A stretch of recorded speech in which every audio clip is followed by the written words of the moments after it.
સહજાન સ્વામી મહારાજની જય, અક્ષર પુરુષોત્તમ મહારાજની જય, ભગતજી મહારાજની જય, શાસ્ત્રીજી મહારાજની જય, યોગીજી મહારાજની જય.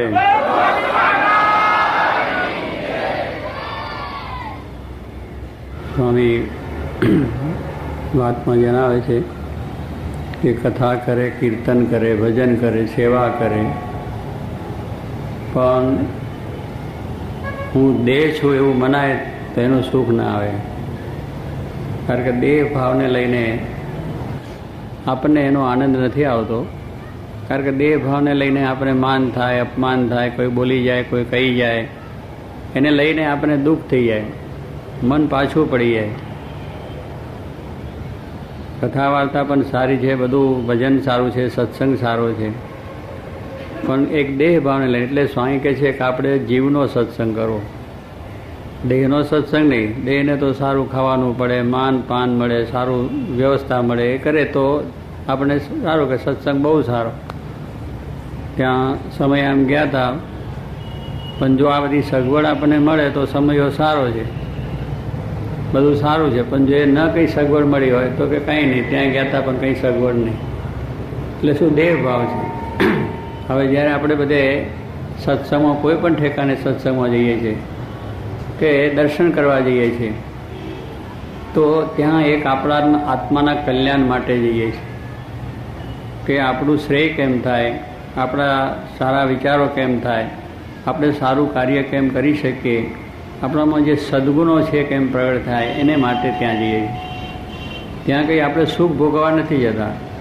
સુખ તો આપણે ઘરે છે, બંગલા છે, મોટર છે, ગાડીઓ છે, સુવાનું છે, રૂમ છે, ચા પાણી નાસ્તા બધું છે, ઘરેથી મૂકીને જઈએ છીએ. આ બધું ત્યાગ કરીને જઈએ છીએ તો ત્યાં એને માટે નથી જતા, જઈએ છીએ એક લાભ લેવા માટે કે ભગવાનના ત્યાં દર્શન થાય, સંતોનો સમાગમ થાય અને એનાથી આપણા આત્માનું ક્ષય થાય. અગર આવા શુભ વિચારો આવે, આ દ્રષ્ટિ જો આપણને હોય તો સ્વામી કહે છે કથા વાર્તા કીર્તનનો આનંદ આવે.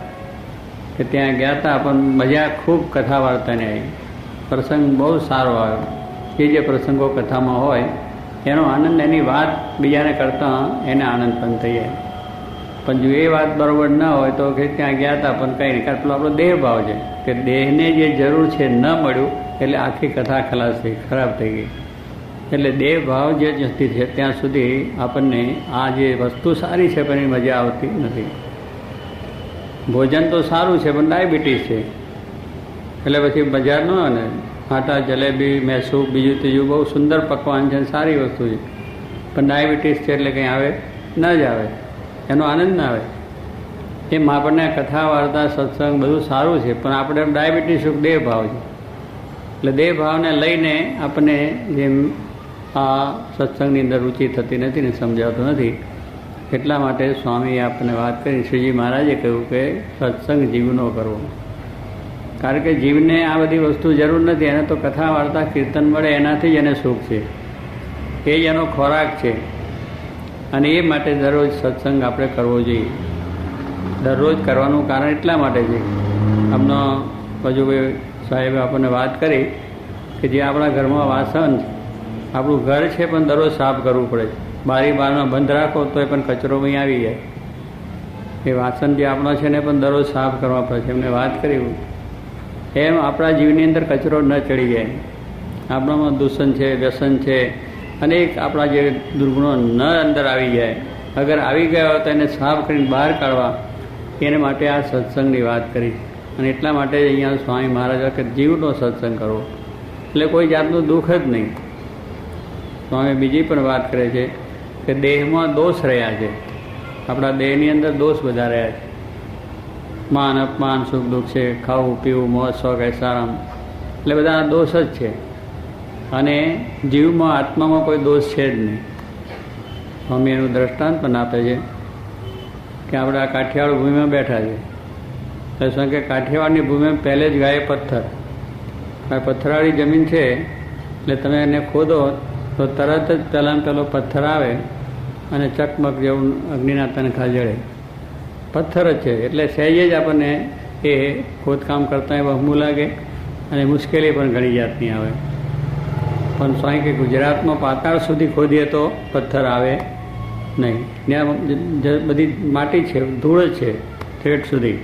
એટલે 1000 ફૂટ જાઓ, 2000 ફૂટ જાઓ, પણ પથ્થર ના આવે. અને અહીંયા પથ્થર આવે છે. આ એક દ્રષ્ટાંત સ્વામી આપણને આપે છે. દેહ છે ભાવ, એટલે એને સ્વામી કે પથ્થર છે એ કંઈ સારી રીતે બોલાયા નહીં, સારી રીતે સન્માન ન થયું, કંઈ બીજી વ્યવસ્થા ન થઈ, કંઈક 2 શબ્દો કહી ગયા, કંઈ સભામાંથી આ ઉઠાડીને આ બાજુ બેહાડ્યા, એમાં ખોટું લાગી જાય. એટલે પથ્થર પહેલે ગયે કે અહીંયાથી સમાગમ કરવા માટે, સુખ લેવા માટે. તો પછી આ બધા ભાવો આપણી અંદર હોય તો સુખ ક્યાંથી આવે? તો સ્વામી કહે છે એ પ્રમાણે દેહમાં દોષ છે, એટલે દેહ ભાવને ટાળીએ આ કથા સાંભળવાની વાત છે. અને આત્મામાં કોઈ દોષ છે નહીં. એને તમે સારું કહો, નરસું કહો, માન કરો, અપમાન કરો. દેહ તો સુખરૂપ સત્તારૂપ છે, એને માન અપમાન કંઈ છે નહીં, એમાં દોષ પણ નથી, એમાં સુખ રહેલું છે. તો એ ભાવથી જો આપણે સત્સંગ કરીએ તો વાંધો ના આવે. એટલે સ્વામી આપણને કહે છે કે જીવનો સત્સંગ જો થયો હોય તો સુખ થવાય અને કોઈ વાંધો ના આવે. ગમે એટલું આપણે દુઃખ આવે, ગમે એટલી મુશ્કેલી આવે, સત્સંગ કરીએ એટલે એમને થાય કે આપણે દુઃખ કેમ આવ્યું, આપણે મુશ્કેલી કેમ આવી, આપણે સારું કાર્ય કરીએ છીએ દુઃખ કેમ આવ્યું, આપણે સમાજની સેવા કરીએ છીએ, રાજની સેવા કરીએ છીએ કેમ દુઃખ આવ્યું, ભગવાનની ભક્તિ કરીએ છીએ દુઃખ કેમ આવ્યું? દુઃખ આવે.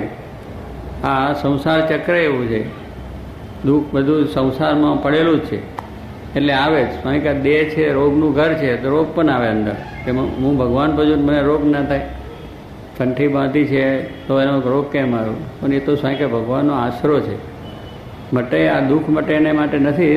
દુઃખ આપણે ભગવાનનું ભજન કરીએ તો દુઃખ આપણું જાય છે, પણ એની અંદર જો આ ભાવના હોય તો સત્સંગ પાછો પડી જાય. એટલે સ્વામી કહે છે એવી ભાવના છે કે આપણા સંસારના દરેક કાર્યોમાં માન અપમાન સુખ દુઃખ આવે, મુશ્કેલીઓ આવે, ધંધામાં મુશ્કેલી આવે, આપણા કાર્યોમાં મુશ્કેલી આવે, બીજી ત્રીજી, તો પણ ખરેખર જેનો સત્સંગ હોય એ મનમાંથી પાછો પડે નહીં. આત્માનો સત્સંગ જેને કહીએ છીએ. જે પ્રહલાદજીની વાત કરી કે પ્રહલાદજી છે એ પોતા એના પિતા હિરણ્યકશિપુ અને એ અસુર, એમની જ્ઞાતિ અસુર જ હતી, અસુર ભાવમાં જ પ્રગટેલા. એટલે દરેકને ત્રાસ આપવો, દુઃખ આપવું, હેરાન કરવી, મુશ્કેલી કરવી, પોતાના ઇન્દ્રિયોનું પોષણ કરવું, એ જાતનો ભાવ. દૈવી આસુરી 2 પ્રકૃતિઓ છે. આસુરી પ્રકૃતિનું કામ આ છે કે લોકોને દુઃખ જ આપવું અને હેરાન જ કરવા, મુશ્કેલી કરવી, પડાવી લેવું, જૂટવી લેવું, આ તે એ બધી વસ્તુ છે. કામ ક્રોધ લોભ મોહ મમતા આશા આ બધી વસ્તુ એ છે. એટલે એ રીતના એ આસુરી ભાવની અંદર હિરણ્યકશિપુ હતા. એટલે સ્વાભાવિક એને ભગવાનનું નામ આવે તો ગમે જ નહીં, ધર્મની વાત આવે તો ગમે જ નહીં. અને જે એવા છે એને નથી જ ગમતું, અત્યારે પણ નથી ગમતું કે ધર્મની બાબત હોય એટલે ન જ ગમે, ભગવાનની વાત એમને ન ગમે, દેવદર્શનની વસ્તુ ન ગમે, શાસ્ત્રો આપણો સરસ એને વાંચવું ન ગમે. કારણ કે એ બધું એને પોતાના અભિમાન છે કે હું જ સર્વશ્રેષ્ઠ, હું સમજું છું, બરાબર છે. એમ હિરણ્યકશિપુ એમ હતું કે ભજન તો મારું થવું જોઈએ, હું આટલો ત્રિલોકીનો રાજા છું. રાવણને પણ એ જ હતું, એટલે રામની સાથે વેર થયું. હિરણ્યકશિપુને પણ ભગવાન સાથે વેર હતું. ભગવાને એને ત્યાં દીકરો થયો, પ્રહલાદ એનું નામ પાડ્યું અને એ પ્રમાણે નાનપણથી સંસ્કારી હતો. પિતાએ પછી જરા મોટા થયા અને એ તો ભગવાન રામનું જ ભજન કરવા માંડ્યા. રામ રામ કરે, રામની વાત કરે, બીજું કરે, ત્રીજું કરે. આમ એના પિતા કે આ તું કોનું ભજન કરે? એ વળી કોણથી તું લે આવ્યો? તારે આ વસ્તુ મૂકી દે. પણ તો પોતાનું એ પ્રમાણે ચાલુ જ રાખ્યું. પછી એને સ્કૂલમાં મૂક્યા તો સ્કૂલમાં છોકરા ભેગા કરીને પણ ભગવાનનું નામ લેવા લાગ્યા અને એ રીતે બધું આખું કાર્ય ચાલ્યું. એના પિતાને થયું કે આ તો છોકરો ખરાબ થયો, મારો શત્રુ છે એનું જ આ તો ભજન, એનું જ નામ ને એનું જ લેવડાવે છે અને આ બધું બહુ ખરું ખરાબ થાય છે. પછી એને મારવાના ઉપાય બધા કર્યા. સ્વાભાવિક આપણે થાય કે જો આટલું બધું ભજન, આટલું બધી નિષ્ઠા દ્રઢતાવાળો છોકરો, અને આપણે જેને નિષ્ઠા હોય એને એમ તો થાય ને કે ભાઈ ભગવાન રક્ષા કરે, પણ એને તો દુઃખ આવી ગયું. એટલે શું, એના બાપ જ સામો વિરોધ કર્યો, એને મારી નાખવાના ઉપાય કર્યા. હાથીને પગે બાંધીને, હાથીને દારૂ પીને ગાળો કરીને પણ એમાં જીવતા રહ્યા. પર્વત ઉપરથી નાખી દીધા એના બાપાએ વીંચકીને નીચે, તો પણ આમ અધ્ધર ઝીલી લીધા હોય ભગવાન, એમને કાંઈ વાગ્યું નહીં. એના ભાઈ હોળિકા હતા. હોળિકાને એવું વરદાન હતું કે એના ખોરામાં જે બે બળી જાય, હોળિકા ના બળે, એટલે એની ઉપર એની પાસે બેસાડ્યો. તો હોળિકા બળીને ભસ્મ થઈ ગયા, પ્રહલાદ એમને રહી ગયા. એટલે આવા અનેક ઉપાયો કરવા છતાં પ્રહલાદે ભગવાનની ભક્તિ મૂકી નહીં, ભગવાનનું નામ સ્મરણ મૂક્યું નહીં. એના પિતાએ આટલા બધા ઉપાય કરી નાખ્યા, મારી નાખવાના તો પણ, અને એમને એમ રહ્યા. છેવટે પ્રહલાદને પૂછ્યું તારા ભગવાન ક્યાં છે? મારા ભગવાન અનુની અંદર છે. અણુની અંદર ઝાડ પાન પર્વત ગુફાઓ મનુષ્યો દેવ મનુષ્યો અને પશુ પંખી બધાની અંદર ભગવાન દેવોની છે અને બધામાં રહેલા છે અખંડ. એમ તારા ભગવાન એમ છે તો કે આ થાંભલામાં છે ત્યાં થાંભલો હતો તો થાંભલામાં એટલે તરત જ નરસિંહ અરે પેલા ભાઈ એને કશું એ થાંભલાના એકદમ ઘા કર્યો અને થાંભલાના 2 ભાગ થયા અને એમાંથી નરસિંહ ભગવાન પ્રગટ થયા. એટલે જો પલ્લાની નિષ્ઠા દ્રઢતા હતી તો ભગવાનમાંથી મન પાછું ના પડ્યું ને કે ભાઈ આટલો બધો બાપ મારે છે તો કાંઈ નહીં ભગવાન મૂકી દે બીજે જન્મે થશે આપણે એમ થઈ જાય. પણ આ જીવનો સત્સંગ કે દેહ તો પડવાનો છે, એક વખત દેહ પડવાનો છે, 2 વખત દેહ નથી પડવાનો. પણ એટલા માટે ભગવાન ના મુકાય. આપણે જે ખરેખર નિષ્ઠા શ્રદ્ધા જે કે આપણું સત્કર્મ છે, સત્કાર્ય છે, એ કાર્યમાં દ્રઢતા એમાં વિઘ્નો તો આવવાના છે. સારા કામમાં 100 વિઘ્ન. તમે સારા કામ કોઈ પણ એ તમારા સમાજ ન કરો, રાષ્ટ્ર ન કરો કે ભગવાન ન કરો, ધર્મ ન કરો, સત્સંગનો કોઈ પણ સારું કાર્ય એમાં વિઘ્ન નાખનારા આવશે જ. કારણ હોય જ ગામ હોય ત્યાં 2-5 જણા એવા હોય કે એમાં વિઘ્ન જ નાખવું. બીજું એને વિઘ્ન સંતોષી કહેવાય કે બીજાના સારા કાર્યમાં વિઘ્ન કરો અને પોતાને સંતોષ માનો, એટલું જ. એને કંઈ લેવા દેવા નહીં, એમાં કશી એનો લાભે નથી. પણ આ એક જીવનો સ્વભાવ આસુરી ભાવ જેમાં રહ્યો છે એને એટલું જ કે એમાં વિઘ્ન નાખી દેવું એટલે સંતોષ માને. પણ જુએ કશે બહુ સારું થયું પણ એમાં કંઈ ફાય. એટલે કહેવાનું શું છે કે વિઘ્ન સંતોષી હોય પણ છતાં જેને પોતાને કાર્ય કરવું છે એને ગમે એટલો વિરોધ આવે, ગમે એટલો આપણને દુઃખ આવે તો પણ એમાંથી મન પાછું ન રહે, એ કાર્ય કરે. અને એથી આપણે જોઈએ છે કે આપણે જેટલા મહાન પુરુષો થયા છે અને જેવા રાષ્ટ્રીય ગાંધીજી આપણે જો સ્વરાજ લેતા એમને પણ કેટલું દુઃખ આવ્યું, એવા જે કંઈ દેશ નેતાઓ એમને પણ મુશ્કેલી આવી ગઈ. એમ જે ભગવાનના ભક્તો થયા, નરસિંહ મહેતા મીરાભાઈ છે, નરસિંહ મહેતાને પણ દુઃખ આવે અને નાત બાર મૂકે, એના બધા કુટુંબ આખા નાગરી નાતે નાત બાર કરી દીધો કે જોઈને આ ભજન કરતો થઈ ગયો, બગડી ગયો. તો એ નરસિંહ મહેતાને કાંઈ નહીં કર્યું, બધા ભલે કાઢી મૂક્યા થાય.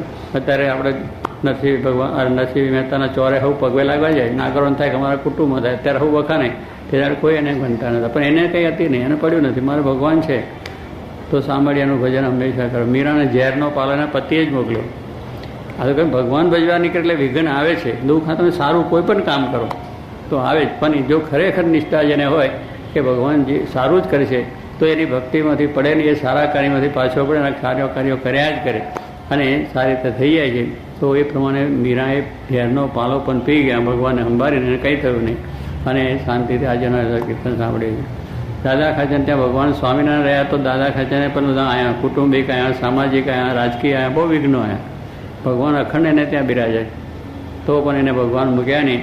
તો આજે દાદા ખાચરને સંભાળે. પાંડવોની સાથે શ્રી કૃષ્ણ સાથે જ હતા. શ્રી કૃષ્ણ પરમાત્મા એને સાથે જ અને 24 કલાક ભજન એનું કરતા હતા. તો પણ એમને વનવાસ કરવો પડ્યો. કેટલી બધી ખબરો એમને દુઃખ આપ્યું, કેટલી બધી મુશ્કેલી કરી. દ્રૌપદીને પણ કેટલી જાતના દુઃખ પડ્યા. આ બધા દુઃખ એમને સહન કર્યા. ભગવાન હતા સાથે છતાં પણ. એટલે આપણે કહે છે કે આ ભગવાનનું નામ લે એટલે આપણે દુઃખ ન જ આવવું જોઈએ, આપણે મોજા ન જ પડવું જોઈએ. આ તો શરીરના ભાવ છે, એ બધું આવશે. સંસાર દુઃખનો દરિયો છે, એ દુઃખ આવવાનું જ. એ ભક્ત હોય ન ભક્ત હોય ગમે તે હોય તો પણ. કે આપણે કેટલા કહે કે ભાઈ તમે આવા મંદિરમાં જતા થયા એટલે તમને વિઘ્ન આવ્યું, તો મંદિરમાં નથી આવતા એ બધાને કેટલા વિઘ્ન આવે છે? એ નહીં આવે છે, નથી આવતો આવે છે. પણ માણસને એવું છે કે ના આપણે મંદિરમાં ગયા એટલે આ ન થવું જોઈએ અને થયું એટલે મંદિરમાં ગયા એટલે બગડ્યું. સત્સંગ કર્યો એટલે આપણે આ ખોટું થયું. સત્સંગમાંથી આપણે દુઃખ આવ્યું. સત્સંગ કે ભગવાન કોઈને દુઃખ દેતા નથી, એ તો સારું કરવા માટે જન્મ્યા છે, આવ્યા છે. આપણી નબળાઈ છે અને આપણે દેહ ભાવમાં વર્તીએ છીએ એટલે આપણને એ વસ્તુ માટે આપણા જીવનની અંદર એવી એક દ્રઢ શ્રદ્ધા સાથે એવો સત્સંગ કરો, દ્રઢ શ્રદ્ધા સાથે ભગવાનનું ભજન કરવું તો શાંતિ થાય. અને એવો સત્સંગ કરવાથી આપણા જીવને સુખ શાંતિ થાય. એટલે કે છે દરરોજ સત્સંગો. અહોનિશ સંત સમાગમ કીજીએ. અહોનિશ રાત્રિ દિવસ સમાગમ કરવાનું શાસ્ત્રો છે. સત્સંગ કરવાનું કાયમ કહે તો જ આપણી અંદર નગર બેસી જાય.